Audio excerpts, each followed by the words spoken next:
Well, it's that time again, that time when we step into the virtual bar after leaving the library, books in hand for the 3P Book Club to discuss new House Bill 710 and how it protects children. I'm joined today by Greg and Ken, and I'm your host, Chris, and this is Three Pastors Walk Into a Bar. I think we're going to have to do the disclaimer today, for sure. Think? Yeah, I think it's one of those topics where we need to disclaim all the claimers. Okay. Ourselves included? Yeah, there needs to be some disclaiming. Anything said today by me, for me, about me? Anything Greg says is never our opinion. Valid. Yeah. Has nothing to do with Idaho Baptist. It is, however, time for everyone's favorite segment of the show, the disclaimer, as read by Ken Billing. The views and opinions expressed in this podcast are those of the respective speakers and do not necessarily reflect the opinions, policies, or doctrines of Idaho Baptist Church and its members. There you go. I'm a member. Yeah. So what I say doesn't necessarily reflect. Yeah. And it's my opinion. Yep. Okay. That's true. Got that out of the way. And what they say about opinions. Yeah. No, what do they say about opinions? Everybody has one. They're like big toes. That's right. Yeah. Well, I guess not everybody has big toes, though, do they? They're like navels. Oh. Yeah. Innies or outies? Yeah. It doesn't Yeah, matter. Any outie, big toes? lefty, righty. Yeah. Is that a thing? A lefty or a righty navel? I don't know. Did Adam have a navel? Your son? No, not the other Adam. Oh, not that Adam. No. Oh, There's the other Adam. There's only been two of them. So. Oh, okay. That Adam. I mean, I don't see. I would say probably. Just because it would look better. Just because it would look be better normal in his Speedo. Yeah, yeah. I mean, they were naked for the first, like few days, so why not? Would look weird without one. It would. But then again, maybe not. Well, it was just the two of them. Yeah. And they probably didn't. I'll bet that question never came up. Yeah, I'll bet. They had an argument over I'll that. bet no one's ever asked that question before. What's that? What's Yeah. that thing? That's the only thing in the world that has never been talked about before. That's right. Yeah. Well, I'm just thinking of Eve, looking at Adam. If he had one, she's like, what? Did you run into a stick or something? What is that hole? Are you okay? You got a hole in your stomach. If it was an Audi, though. Ugh. Yeah, like you had a tumor. Yeah. Yeah. Like you got a growth. Okay, Adam? You all right? You feeling okay? I have some aloe vera plant over here we can rub on that. Is that a treatment for tumors? I think so. You just rub some aloe vera on it? Sure. Gosh. They've tried everything else. Man, we've asked the one question that has never been asked before and cured tumors all in the same episode. We're done. Can I go We're now? done Wow. What are we going to do about world peace is what I want to know. I don't know. Yeah. Good thing we read that disclaimer, though. Don't want to be claiming that. We could be in trouble. Yeah, that's true.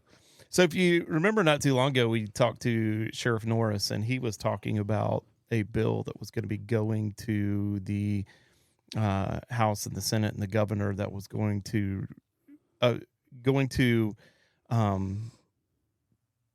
kind of talk about this idea of material in the library, particularly like pornographic material, or as we're going to see in this House Bill 710 that we're going to be talking about today,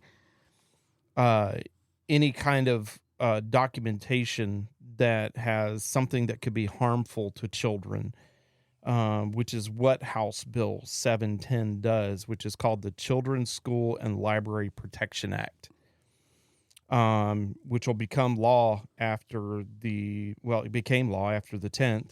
Mm-hmm. And what it does is it creates civil liabilities for public schools and community libraries that fail to take reasonable steps to restrict children's access to pornographic material. It was such a great thing. It's and we'll get into all the kind of meat of the bill, but Man, what a great thing that we've finally got some leaders in our community that are willing to take some steps that at least put some teeth to protecting our children. It's not a suggestion; it's law. You will not check out materials that are considered to be harmful to children. And you could be fined if you do it. Won't even make them accessible, which I think is the big thrust of the bill. Yeah, I mean, it's accessible as long as, well, we'll get into all that. But according to the new law, school and library staff members who provide youths under 18 with materials deemed to be harmful to minors will be at risk of incurring $250 fines and other potential consequences. It goes into effect July 1st. Okay, first question, $250. Is that the individual library employee that gets fined? Or is that the library? I don't know. I'd have to. It says staff members. Yeah. So it's an individual penalty. So it's a personal. Yeah. Because I was going to say, if it was the library. Well, I suppose the library could subsidize that expense, I suppose, if they were very adamant about their agenda. They're using our tax dollars to pay off their fines. Yeah, well. It's like that. I don't think that $250 has anything to do with it. I think they should be, I don't know, canned, fired, reassigned. Well, maybe other consequences. Yeah, I mean, a library board could decide that you get 3 of these violations and you're out. Something like that. Unfortunately, most library boards aren't going to agree with this at all. True. That's what we're finding. I mean, maybe. I don't know. Let's see. I was looking to see if I could see the where the fine was located at. So, any minor parent or legal guardian who prevails in an action brought under this section may recover $250 in statutory damages. So that's for the person who's had damages done to them. To their minor.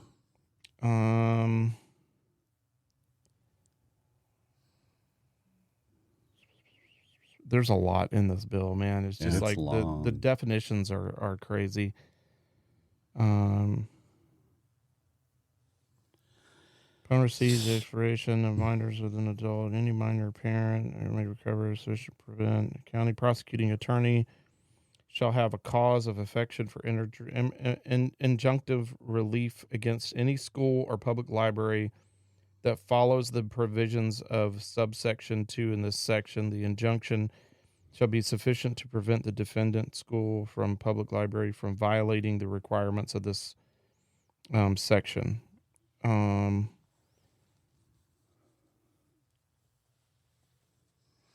So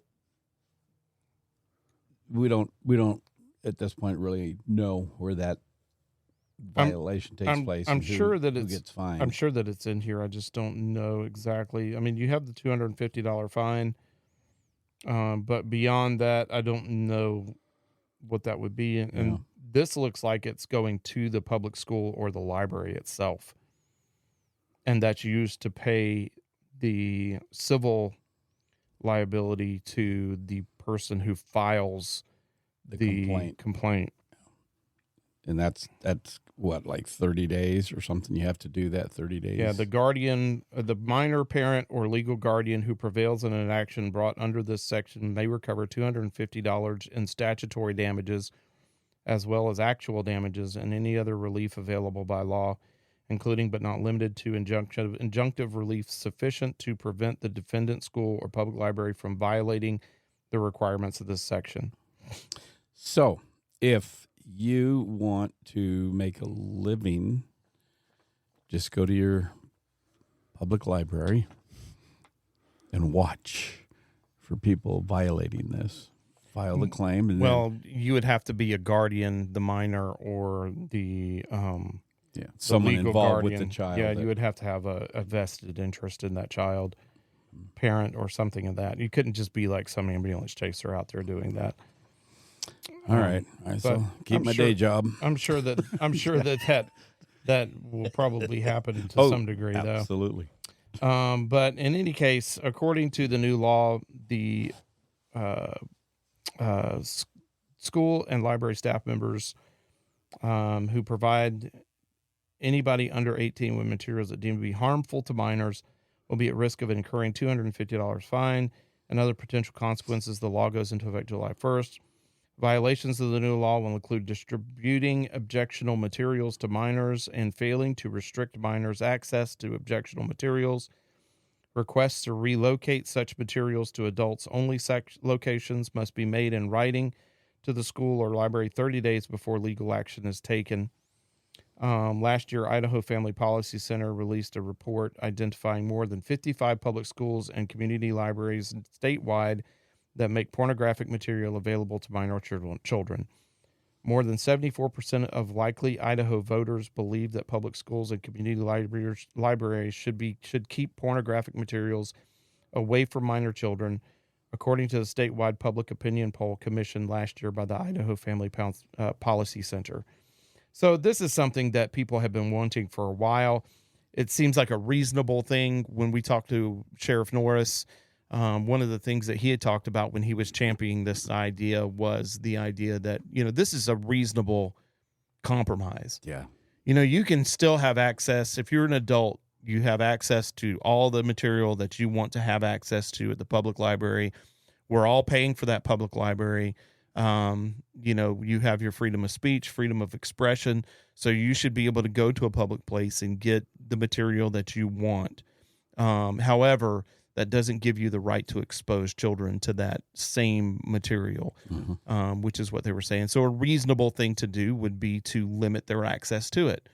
Yeah, it's not a book ban. It's not a book ban at all. And you hear these people on the left that, they read stuff like this and they're just like, oh, book ban, book ban, book ban. Well, it's not really about that, is it? It's just that we're limiting the reach of their agenda is what it really boils down to. Because most of the books that have this type of material in it are books that are pushing transgenderism, LGBTQ principles, things of that nature, so that they can push that agenda to our children. And if you don't have access to the children, then what are you going to do at that point, right? Mm-hmm. So I mean, in my opinion, I think that's really what it's all about. It's not really about the material. It's about, can we get this sexualized ideology into the hands of children so that we can manipulate their ideology? It's really what it boils down to. There's really no need for a 10-year-old to read about how to masturbate. Why would they need that? I don't understand why that would be necessary. It's interesting to me, and to me, I see it as evidence that this is a spiritual war. That ideologies like this take such a long range view of it.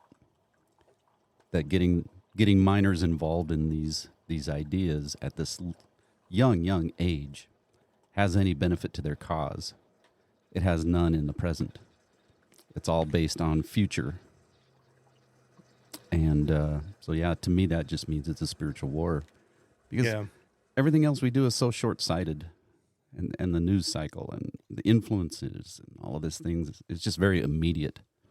But when ideologies go after children, that's the long game. That's the long game, and for sure. That's not a human battle. That's a spiritual battle. No, it's generational.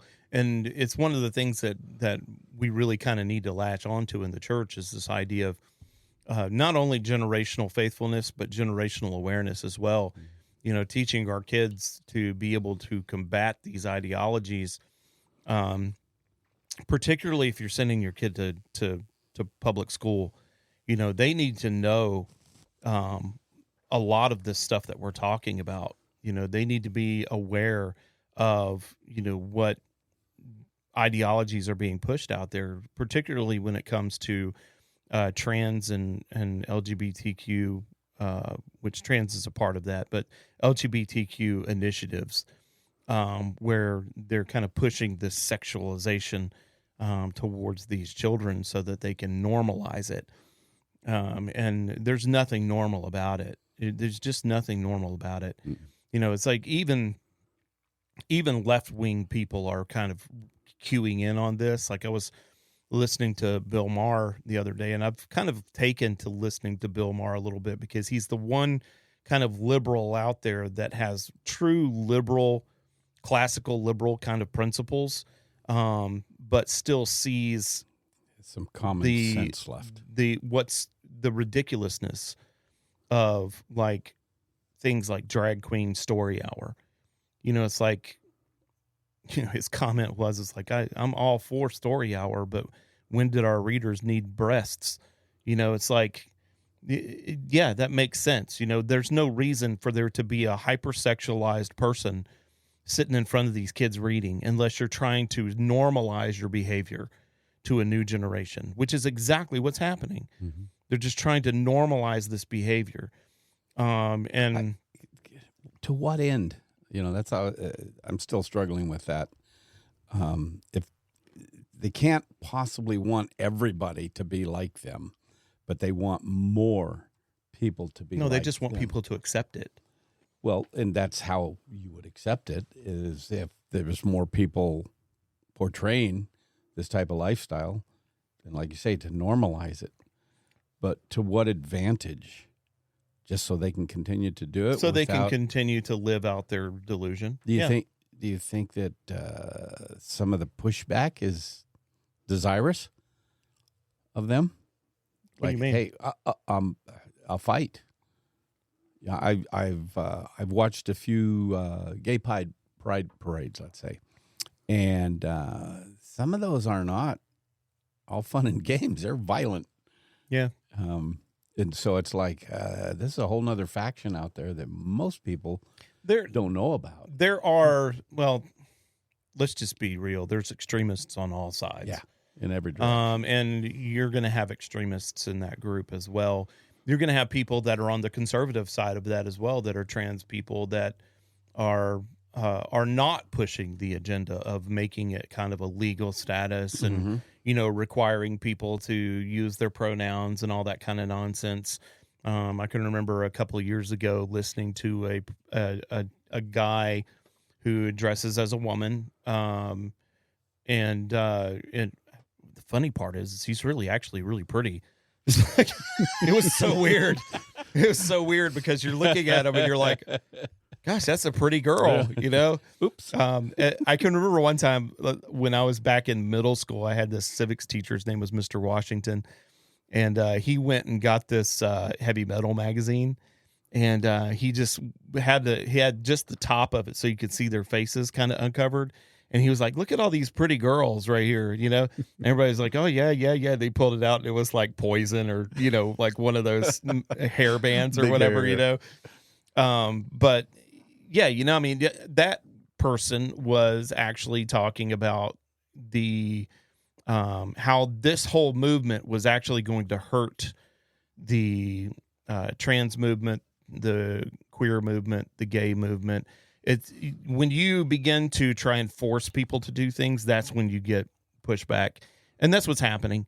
I mean, you can't try and force an agenda on a populace by force and by law without receiving, you know, pushback on the other side. And so then when that happens, you get like what you were talking about in your sermon Sunday, Ken, you get this division that takes place, and then in that division you have different levels of divisiveness, as it were. And so, yeah, you have extremists on one side and extremists on the other. And I was watching Libs of TikTok the other day, and there was this trans guy on there talking about how he was gonna fight and punch and hurt people that just didn't use his correct pronouns and agree with him. And it's like, you know, dude, you can try, but you better kill me because, you know, that ain't going to work. I'm not as good as I once was, but I'm as good once as I ever was. So, you know, it's an interesting dichotomy, you know, the way that the divisions work out. But this is definitely a win for conservative values, for protecting our children, and getting kind of ahead of this in the state of Idaho. Mm-hmm. Now, there are states out there that just are like, they've just taken the gas or taken the brakes off completely on all of this stuff. And that was another good thing that Bill Maher had mentioned. If you look at liberals or Democrats as the gas pedal, and you look at conservatives as the brakes, he said, I'm normally on the side of just press the gas pedal and go. But when you see that you're driving towards a cliff, it's a good idea to press on the brakes. And I thought that was a really great testament to the required unity that it takes, even in our divisiveness. The debate is required and the disagreement is required, but also what is required is the ability for both sides to be able to compromise. And you might say, as a conservative Christian, it's like, well, there is no compromise because pornography is a sin. Well, that if you lived in a theocracy, that would be true. But you do not live in a theocracy. You live in a republic. And in a republic, in a democratic republic, the people make the decisions and everybody has rights. And your religious rights are your religious rights until they encroach upon the rights of another. And then they're not your religious rights anymore. You're encroaching on someone else's rights. And so I know that there's a lot of, and we're going to get into some kind of some of the disagreements that go along with this, but this bill is a really great compromise for that. That was an interesting thing you just said. In our society today, sin is not sin, according to probably half the people right now. Right? Yeah, why would it be? Yeah, exactly. Yeah, their belief system is different than ours. So the compromise that you spoke about, it's not happening, and it probably won't happen. Well, it's happening in this case. Well, this is a really great example of, and this is kind of like why I'm bringing that up, because it's like there is reason for hope, right? I mean, it's like you look at the news, man, and it's just like it's so negative and so destructive, and so no wonder anxiety and depression is at an all-time high. It's because you can't watch anything without being depressed. Yeah. So it's like, take the wins and be happy. It's like, wow, we've got legislation in place. Maybe it's not as much as you wanted. Maybe it's not. Maybe it can be worked on more. Maybe it can progress in the future. Maybe you're upset about it. Whatever. It's like, guys, we compromised and we did something. That's a big deal. Mm-hmm. It's a really big deal in our society. And yeah, it's never going to be 100% what everybody wants, but I think that's the rub there, is that it doesn't happen as often as we would like it to happen. Unfortunately, no. Yeah. Unfortunately, no. Particularly in our federal government, because it is so inundated with greed, and with, there was this guy here just recently that went to that Trump trial and set himself on fire. What was that guy's? He's a journalist. He's like an investigative journalist, and he was so upset about the Trump trial that he went and he set himself on fire in front of the courthouse. I think it was, or was it? It was big enough that there's like all these videos of it on X and everything else, right? Did he die? No, he did surrender to his wounds later. He did die eventually, but he didn't die at the time. And there's these really terrible videos of his charred body moving around as it was on fire, and cops are trying to put the body out. It's horrendous. But anyways, he was talking about this idea of, we live in a kleptocracy, which, if you think about that, what does that mean? It means a government ran by thieves. Yeah. And he is not wrong. He is not wrong. No. I watched a Senate hearing not too long ago where they were talking about the excessive spending of the Defense Department. And he had in his hand a bag of plastic bushings for a jet engine. $90 a bag. care to hazard a guess as to how much the Air Force pays for a bag of those bushings? 100,000. You're close. You're close. $90,000 a bag they pay for those bushings that are $90. Yeah. Because someone is stealing that money. That goes back 50 years. Oh, You know, there were articles of, Yeah. $20 hammers. Yeah. When hammers were 75 cents. And it's so corrupt now that it's just beyond the scope of saving. Because now, I mean, you look at it, we're sending, $60 billion over to Ukraine again. Mm-hmm. And you drive down the street and you got homeless veterans on the street. You got illegal immigrants kicking people out of their houses. You got a massive mental health crisis. You got a massive border wall problem. And we're sending $60 billion to Ukraine. Are you kidding me? I mean, we got people starving to death in our own country, and we're printing money that we don't have to send to Ukraine. These are the kind of things that it's maddening.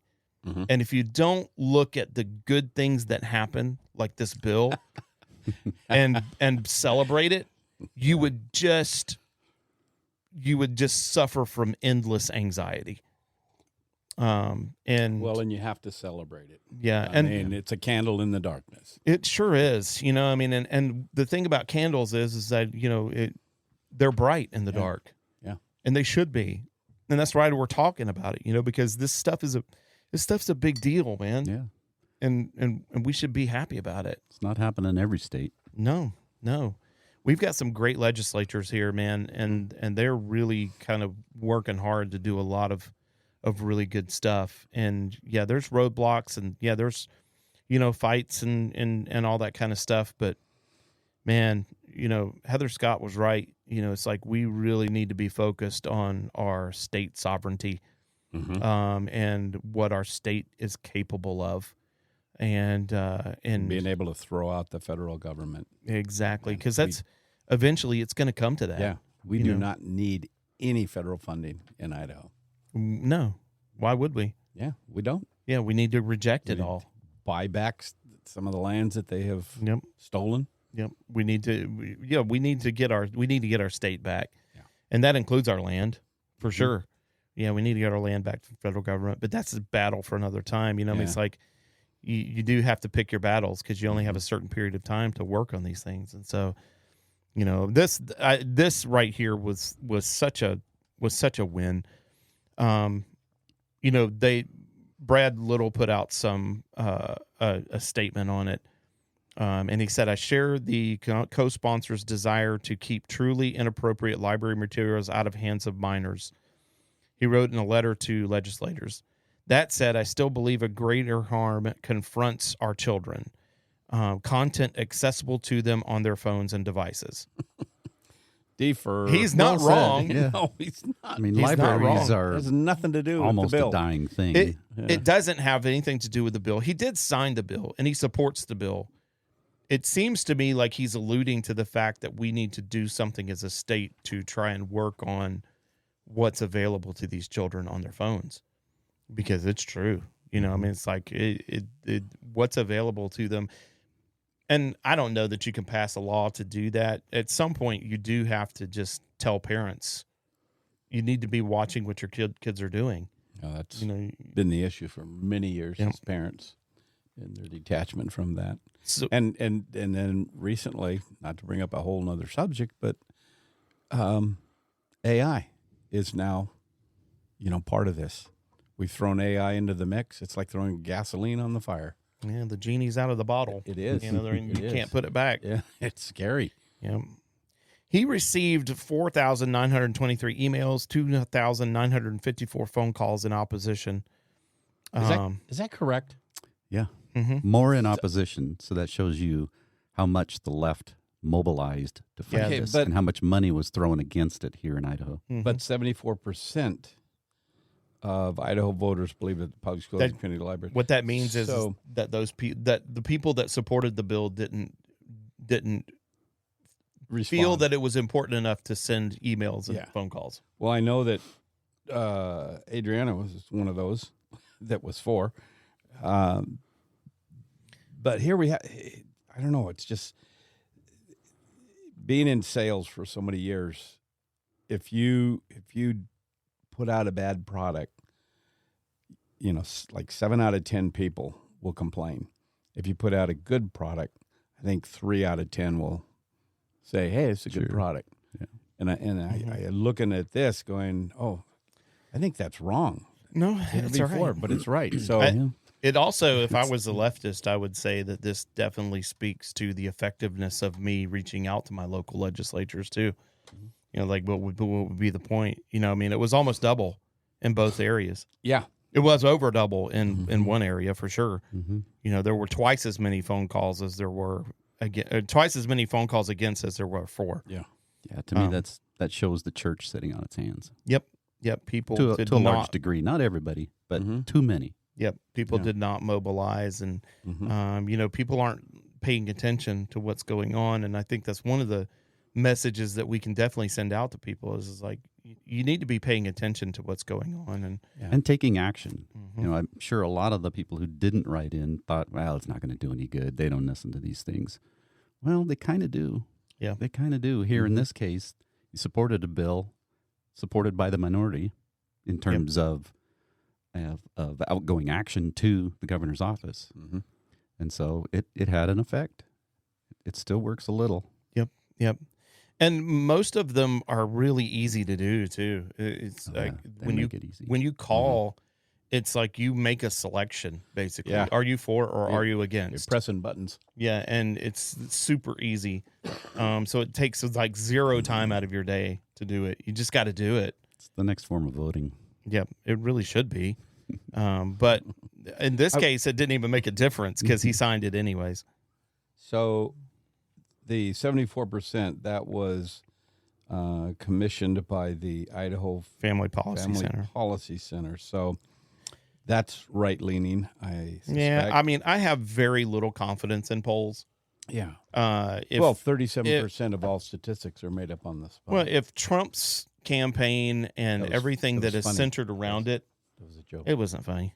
No, it was. Ken, you're Heard it. smiling. Heard it before, man. I've Yeah. heard it thousands of times. I mean, probably said it you've used that hundreds. joke time to probably bury a it. billion times. So Come on. I've told you at I- least a you billion times not to exaggerate. no, it hasn't been that many times. It's been only like 5 million.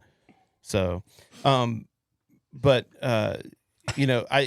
all these polls, like they're so varied, and they sample such a small group of people. Yes. And usually that sample is like located in a certain area. So if you want to get a certain reading Response. on your survey, you just go to a certain place and you sample 500 people from here, and then you go to another place and you sample 500 people from here, and it's so easy to get a consensus. Out of a poll. Manipulated It's consensus. they're not really a big deal. And I think people make way too much out of them. And then if there's different ways that polls can be used. You can be used to solidify your support, but it can also be used to dissuade you. It's like if you get a poll and the poll is like, oh man, there's like a 90% chance that your candidate's going to win this election. Oh, well, I don't really need to go in and vote. No big deal. And that happens. Yeah, we've all seen them come across in our email. Would you support Donald Trump cutting off Ukraine? Vote yes or no. Yeah. Yeah. And then They're just- spend like a couple weeks later, half an hour saying stop to all 9 of the different emails and text messages that you get on a daily basis. I think that the best information that you have when it comes to that kind of stuff is the representatives that go from each individual group or each individual zone. So like, that if you have some deeply conservative representatives that come from an area, then the direction that the people want to go. It doesn't matter how many phone calls you get. It really doesn't. I mean, they're representing the people who follow their ideology already. And if that's the majority, then that's the majority. You don't need to poll. And that is so important. What Ken said, get involved. And getting involved can be just a simple thing as sending a text or an email to your representative saying, way to go, good job. I'm voting you in next time. So, Jim Windich, the chair of the Coeur d'Alene Public Library's Board of Trustees. We need some drum roll or something here. This guy, Dun, dun, dun, dun. he put out some statements in opposition to the legislation. And in the beginning of, he said, "This is my personal opinion and does not necessarily reflect the rest of the board, but I opposed this legislation." All right, so we're going to go through some of the reasons why he opposed this legislation, and it's really going to speak to what you had talked about before about the knee-jerk reaction to book banning and book burning and Nazis and racists and all this kind of nonsense. It's like that's kind of the left playbook now. It's like if you disagree with them, you're a Nazi, racist, homophobic, jerk, because you don't agree with them. So let's just like throw out some ad hominems to make you feel bad. And it's like, no, I don't want to burn any books. In fact, there's some books that are on the banned book list in some areas that I feel like need to be off that list. That there doesn't need to be a banned book list anyways, period. But one of those is 1984. Fahrenheit, what's it? 451. 451 is on the banned book list. There's a lot of these that were put on that people who are conservative and conspiracy minded really, really adhere to, that are on the banned book list. And you got to wonder why. It's not, people think that there's like this banned book list out there that has this list of LGBTQ books on it. That doesn't exist. That's not there. Idaho doesn't have a all these books are banned list. That's not the way that it works. That's the reason this legislation is needed. Because it turns out that when you ban books, it's potentially a violation of someone's freedom of speech. So, and it is a slippery slope. It definitely is. Yeah. If you start banning, books that you don't agree with, then you can't be upset when someone comes along and bans the books that you do agree with. That's right. But anyway, so this is something that he said. He said, many books written for teens deal with heavy issues, including abusive relationships, drug use, and self-harm. Windich said these are the books that are most often brought up as having material some feel inappropriate. However, those books can save lives. Reading about those issues can inspire young adults to recognize those problems in their friend groups or in their own lives so that they can get the help that is needed. Okay, fair enough. Oddly enough, none of that stuff is mentioned in the bill. No. Like, none of those things are mentioned. There's abusive relationships, drug use, and self-harm. None of that stuff is talked about. Well, I think our social system has proven that this doesn't actually happen most of the time. Most of the time, it's the exact opposite. Kids start copycatting, following the pattern, wanting to be the same because those books affirmed them and set them up on a pedestal as a hero to the misfits and the malcontents, and they just glom onto that. Yeah. I can do that too. Yeah. It's like, why would you want to put in front of a? I mean, this is just kind of a personal thing. Like, why would you want to have a book that teaches a kid about self-harm or abusive relationships or drug use or anything like that? For them to just read whatever's in the book and form conclusions. They don't even have a fully formed prefrontal cortex yet. I mean, it's like, how do you expect this person to make reasonable decisions about life choices? And most of them can't even make their bed right in the morning. And they're not going to look at this and go, oh, man, I don't want that to happen to me. I better get some help. That's what he's saying. Yeah, that doesn't happen. No, that's You've not got happening. a teenage daughter out there who's cutting herself. Would you rather hand her a book that tells her how to cut herself? Or one that tells her to get Where help. did she learn that? She learned it from a peer who learned it from a peer who learned it from a peer. Yep. And Would you rather she never knew about that in the first place? yeah, and that's not an issue. That's not an option in today's society because of the internet. You have unfettered access to all information, anyways, and so there's nothing out there that you can't find. I mean, good grief! I was watching this video yesterday. This pair of guys who do this podcast, they were just wondering, what can you have access to on the Tor browser? Which I don't know if you know what the Tor browser is, but it's an onion browser that's used to link into what is referred to commonly as the dark web. But in reality, it's just it's just layered IP addresses so that you can't track down where these things are going to, right?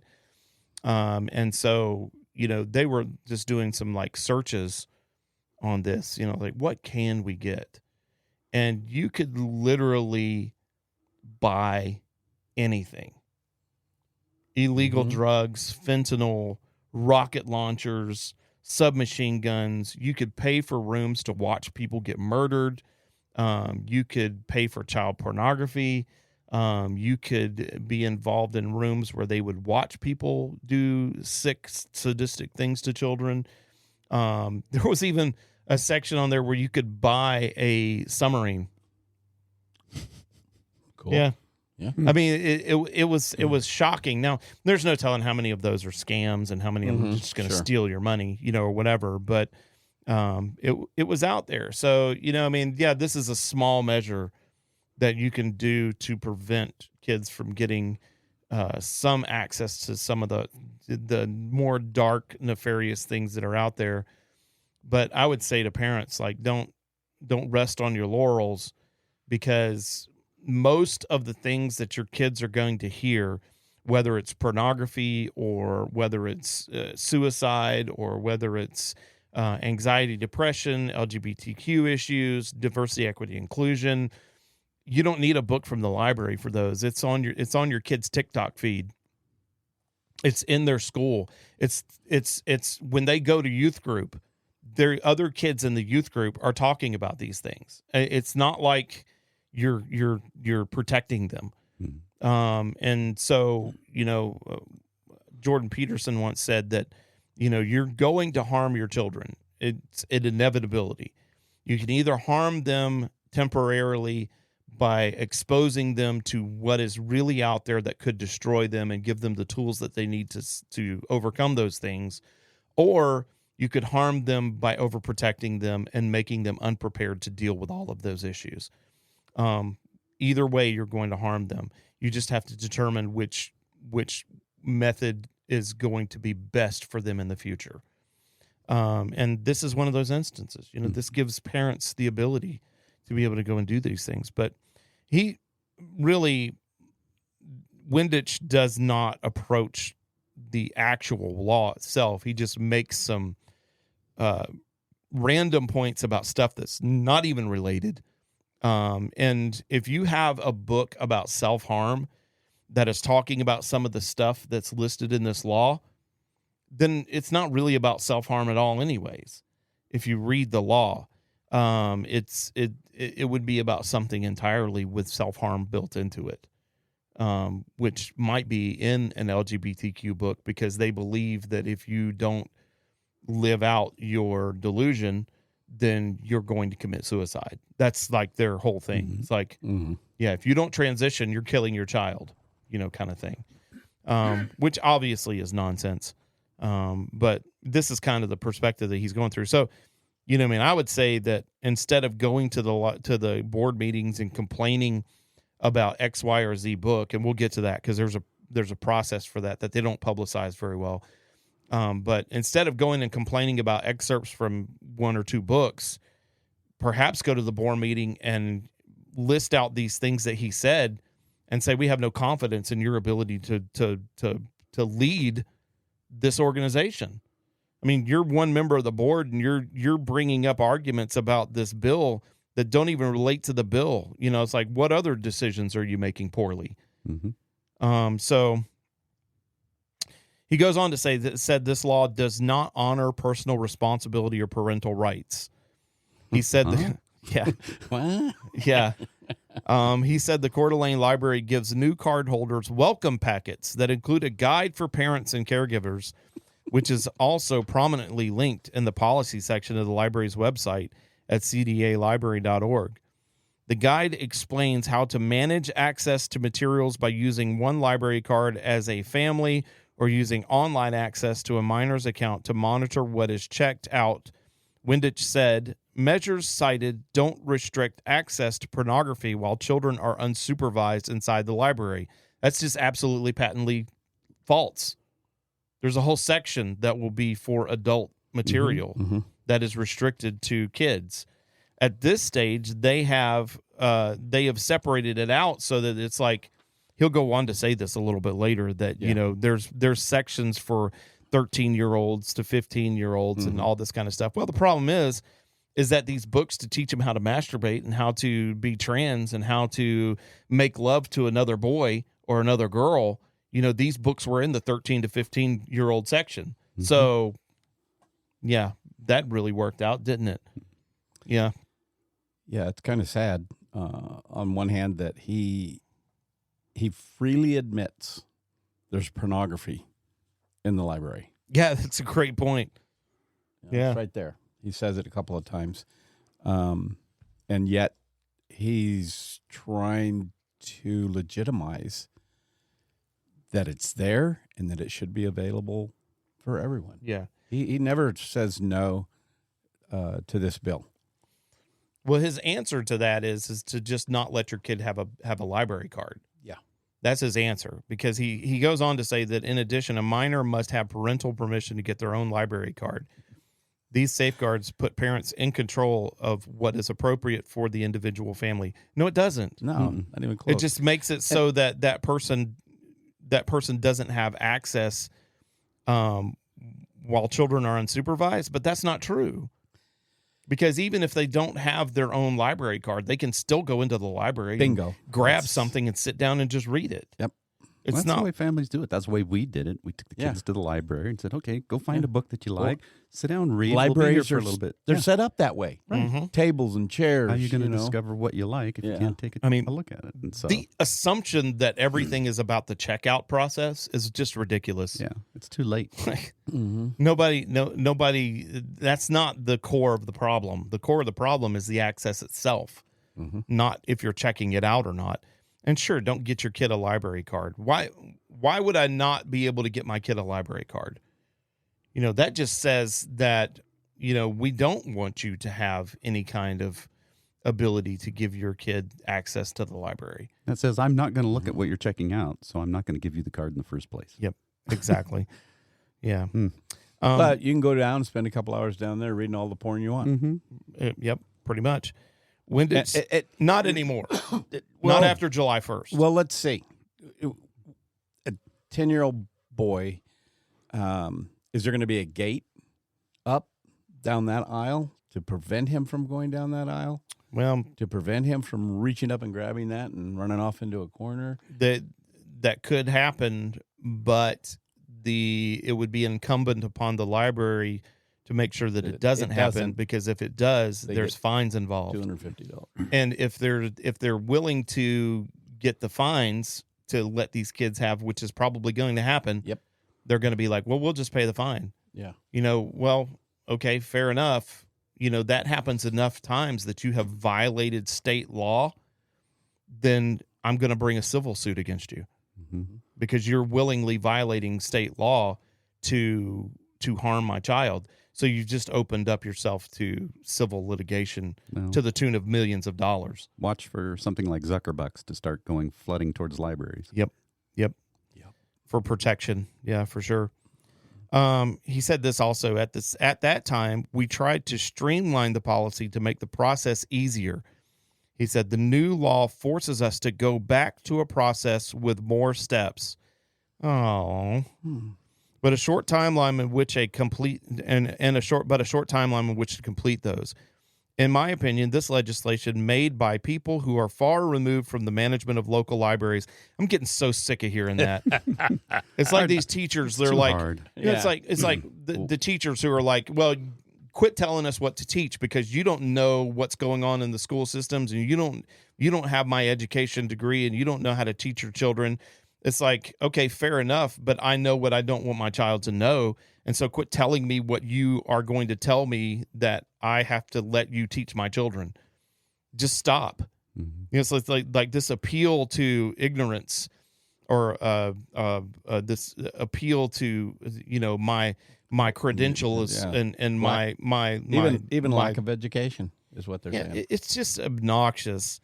It's like, no, I don't have a degree in library management, or I don't have a daily hands-on, feel of what's going on in policy or procedure. But I know this, that a 10-year-old boy should not be able to walk into a library and pick up a book that teaches him how to sodomize another child. Mm-hmm. Amen. Period. What's there to argue about? It's not necessary. There should be no way that my 10-year-old daughter should be able to walk into the library and learn how to manually masturbate another woman. That's not necessary. There's no reason that should be happening. I don't need a degree to know that. Mm-hmm. Yeah. It's just common sense, right? And just reading the last half of this statement that you started there is, well, you said it. It's upsetting that we even have to go there. Why do we have to tell public employees that should be under our direction what to do and not to do, when right here he's basically saying, you don't know what you're doing. Yeah, let us handle your kids. Yeah. Let us teach them. You don't know what's best for your kid. We do. Yeah, that's it. You guys don't. You're not working in the local libraries. You don't know anything about this stuff. What do you know? Trustees and library staff already have policies and practices in place that allow families to manage what their children check out, while still allowing access to a wide range of materials that represent viewpoints and experiences of all community members. Oh, man. There it goes. There it is. There it is. In a nutshell. Yeah. It's like giving them access to what other people want them to know. Mm-hmm. That's what it boils down to. And they're not upset that the books are being put into a place where an adult has to access them. They're upset because they no longer get to manipulate your children. Yep. That's what they're upset about. They're upset that they no longer get to indoctrinate your children with their crazy leftist DEI LGBTQ nonsense. That's what it boils down to. And that's why it's like I'm celebrating this. Does it need to be more? Yeah, if a person intentionally checks out a book and it can be proven that it was an intentional checking out of that book to a minor, should there be a criminal process involved? Yeah, I think so. Yeah. I mean, that's just what would you call that? Like sexual manipulation of a child. If it happened outside the front door, would it be illegal? Oh yeah. If it happened to anybody else, like if you were someone's uncle and you gave a child a Playboy, you're up for some serious problems. So I don't see why libraries should be exempt from that. He said the biggest benefit, this is funny. He said the biggest benefit of this new legislation is that it makes people aware of library policies for challenging books. This is his quote. Over the past 3 years, we have had people coming to board meetings to read passages from books they deem inappropriate. Only once has someone followed the challenge policy to review books they shared with the board, when it said, following book challenges procedures allows everyone involved, from the person objecting to the book to library staff and trustees, to gather information, share perspectives, and come to an informed decision. Basically, follow the procedure so that we can ignore it is basically what it boils down to. Mm-hmm. And two things there. Yes, there's a policy in place. We should be following that policy. It's probably more effective for you to do both. I would say if you're going to if you're going to challenge a book, you should and follow the policy, and you should show up to the school board and read what's inappropriate with it, or the school board. Well, school board too. and the Because you will library have board. diffused their argument right out of the gate. Yep. Yeah, in the very first part of his statement, challenging books. Yeah. I was surprised he didn't use pornographic, because that's what this is all about. Well, It's not a challenging book because of some of the other things we've talked about, It- getting but self-help. the books that are being challenged are not entirely pornographic in relation. There are a lot of books that have been challenged that were books about other things as well. He is not wrong that there are some books that were challenged by people that were about self-harm or abusive relationships or, suicide or, things like that. But so he's speaking of the new legislation. right. That's why I said, it's the porn that we're looking at here. Yeah. Well, he doesn't think so, apparently. No, that's what I'm saying. Yeah, but there is a process, but he seems to think that you should just follow the process and not bring it up to the board. And I'm just like, no, you should do both. Yeah. You should definitely do both. There's a public forum for a reason. And if you just submit your complaint in writing to the board, I don't know that they're under any obligation to comply with your complaint or to follow through with it in any real meaningful way. And it's possible that they could just blow it off. Yeah. What's the criteria for evaluation? Is it just a trustee board vote? Yeah. And how do they come about that process? Yeah. And does the person making the complaint actually get to be a part of the process? It's like, I find that hard to believe. It would be interesting to pull their policy and see what that actually says. But he says, I think using the process set in policy will be more productive than the theatrics of reading a passage aloud in the public meeting. I would say that both of those are needed. Yeah. I like the word theatrics. Yeah, so. the theatrics.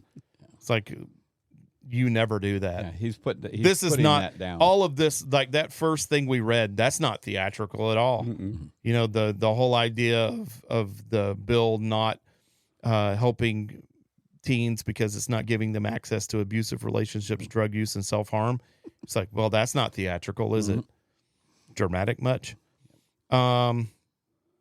Let's see, where was that? Oh, Windich said the biggest negatives of the new law come with the requirements of having to create an adults-only section of the library and allowing for legal action against the library if a book that has had its challenge accepted is found outside that adults-only section. Yeah, so?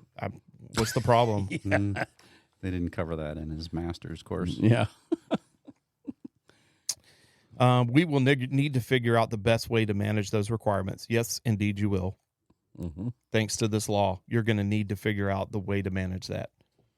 If that law had never been created, you would have just let all that stuff sit out there, and whoever wants it can just have access to it.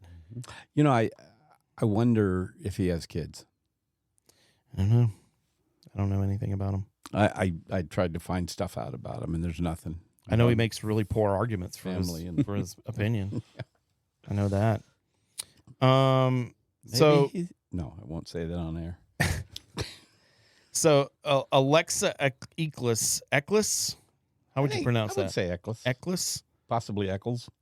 So she brags about already creating teen and young adult sections. She's the Community Library Network director. So this is where the books come from. Yeah.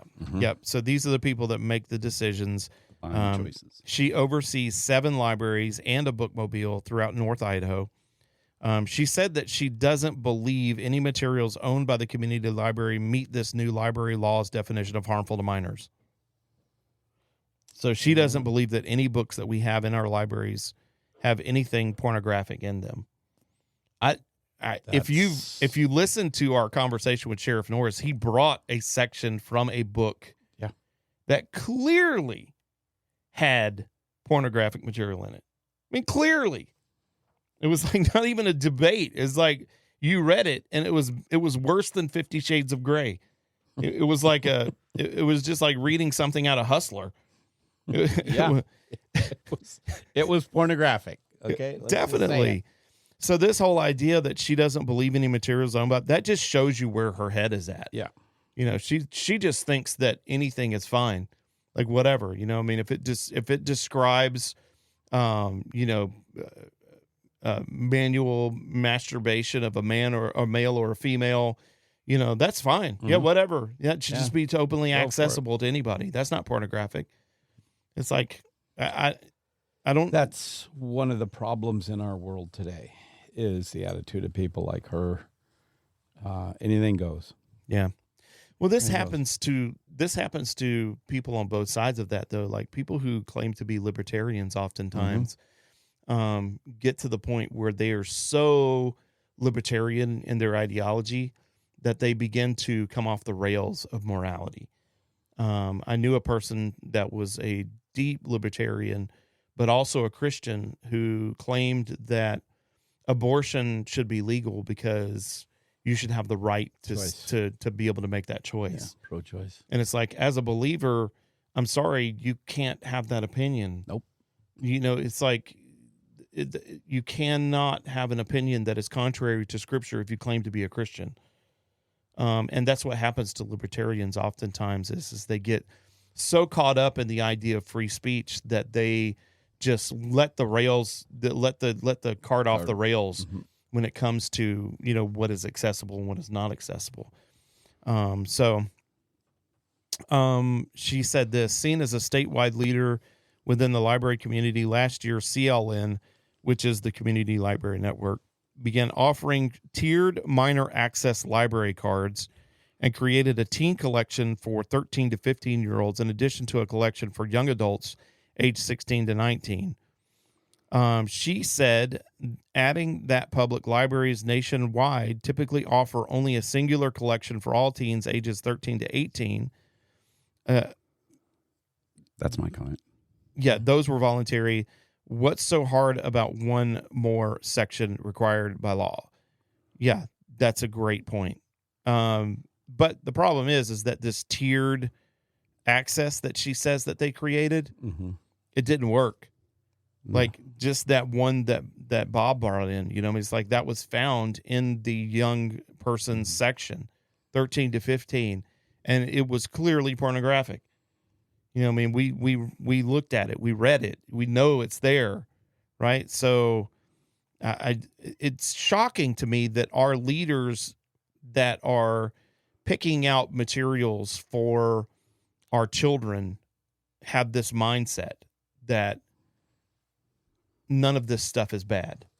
This is all good. Everything's fine. Nothing to see here. It's like her first statement.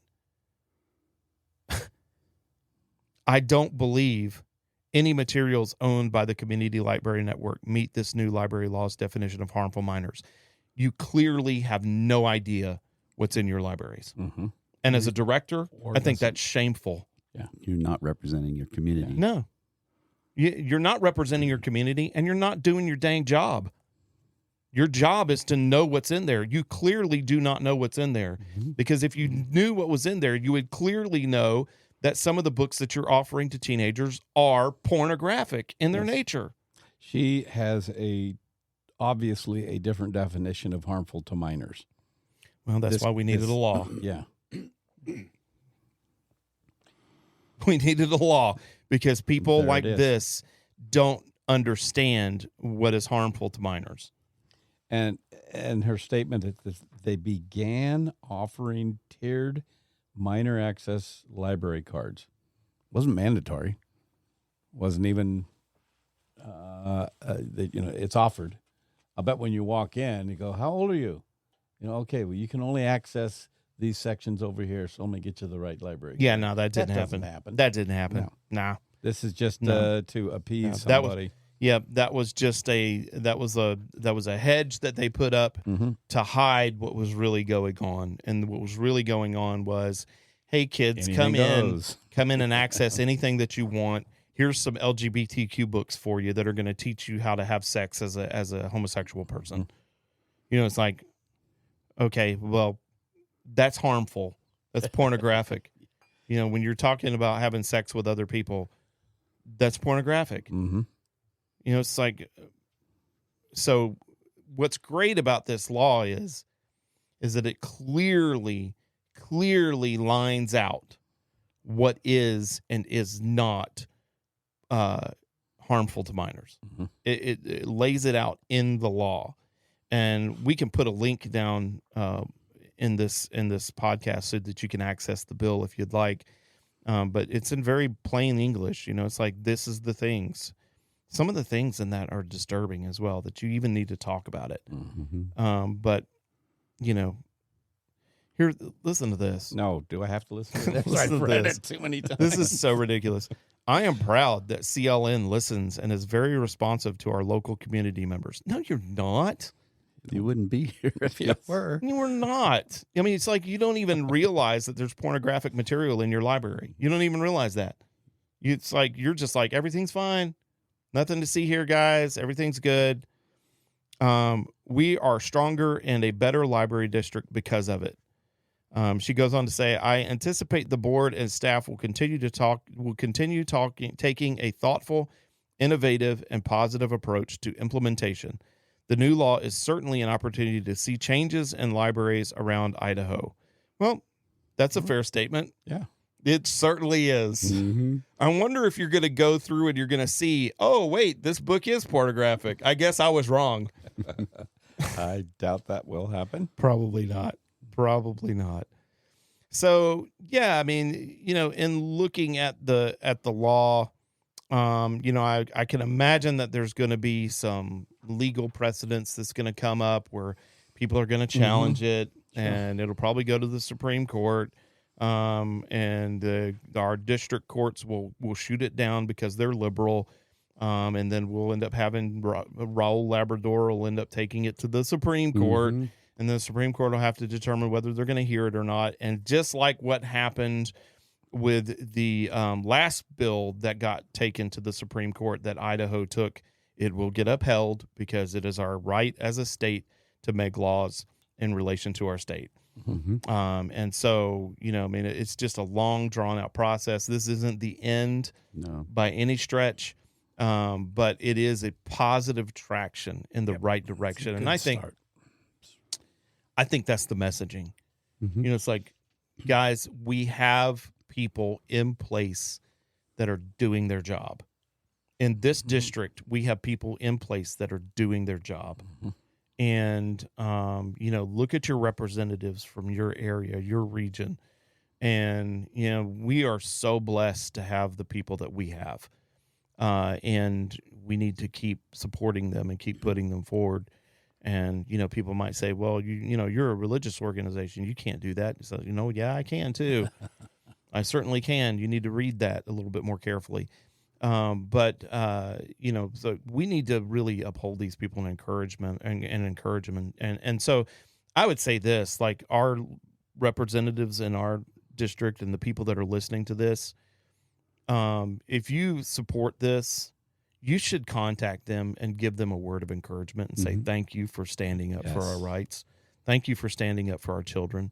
And I'm just going to say it from 3P, the guys that we talk about here often, that have been on this show, that we have interviewed, that we know support these values.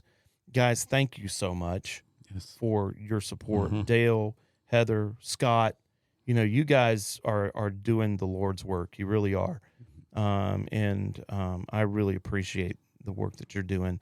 And there's many others from our area that are doing that as well. And to them, I would also say thank you. Because this is definitely a step in the right direction, for sure. Greg, do you want to read our verse? Ephesians 5, 3-12? But sexual immorality and all impurity or covetousness must not even be named among you, as is proper among saints. Let there be no filthiness, nor foolish talk, nor crude joking, which are out of place. But instead, let there be thanksgiving.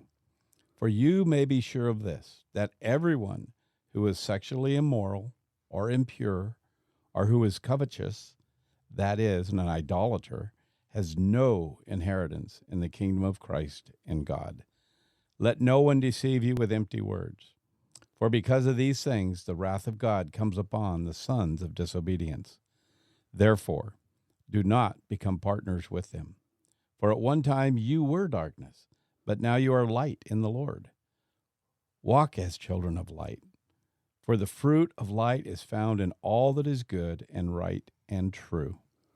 And try to discern what is pleasing to the Lord. Take no part in the unfruitful works of darkness, but instead expose them. For it is shameful even to speak of the things that they do in secret. Amen. Amen. Ken, do you have any last words for us? Well, I would say stay tuned to this podcast because we're going to have our local joint school district supervisor on here real soon. And I know she wants to comment on this new law and how they're going to be implementing that over at the schools. Awesome. And we're also working to get one or more of our state legislators who have just been through the session and they're all kind of out recoiling and recovering right now on the program as well to kind of talk about what happened down there in Boise. Was kind of a record-breaking session in many respects. Yeah, it was. And to talk about how that went down and where they're going from here, and we'll be encouraging them as well. Amen. Amen to that. Yeah, it's good stuff. Yeah. Greg? As we went through this whole podcast, the one thing that just kept cropping up in the back of my mind is, and you've said it, Ken mentioned it yesterday, our job doesn't change. Yep. We still need to be, as the scripture says, we need to be pure. We need to walk in the light, and our job doesn't change, and that is to preach Christ to everyone that we meet. Amen. Amen. Boy, that's good. Yeah, and I think I would just reiterate, take the wins and celebrate them. Mm-hmm. Let's inject a little positivity into the world because we are in desperate need of something positive. We really are. Amen. So just celebrate it and be thankful for it. And let's see what happens in the future because I think God's moving in some pretty interesting ways. And there's no telling what's going to happen in the future. So, all right. Well, that about does it for us today. As always, thank you for joining us. If you have a comment, question, or an idea for an episode, send us an email to 3p@athelbaptistchurch.org, where Ken waits with bated breath to receive your questions, comments, and ideas. If your idea gets used on a show, you could be the proud recipient of the now world-famous 3P coffee mug. If you enjoyed this episode, please give it a like and share it with all your friends and subscribe so you don't miss any future episodes.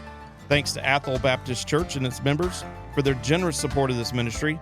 And again, thank you for listening. And until next time, remember the Great Commission. Go into all the world, reach the lost with the gospel, and build disciples who can do the same. And with that, we are